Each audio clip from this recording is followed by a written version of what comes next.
আমি দেখে নিতে চাই কত বড় সন্ত্রাসী, কত বড় মাদকের ডিলার, কত বড় মাফিয়া বাংলাদেশে আছে।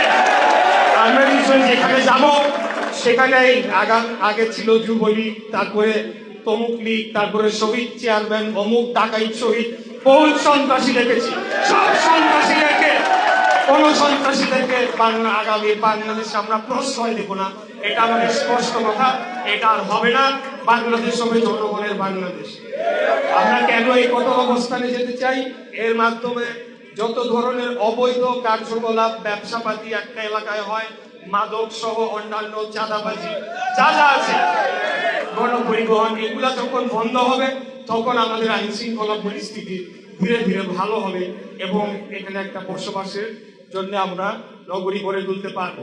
প্রত্যেককে সংযত হতে হবে। আমরা কিন্তু সব ধরনের সবাইকে মনিটরিং রিপোর্টের মধ্যে আমরা রাখবো। অতীতে আমরা কোনো ধরনের অ্যাকশন নেই নাই, এখন কিন্তু আইনি ব্যবস্থা নেওয়া হবে।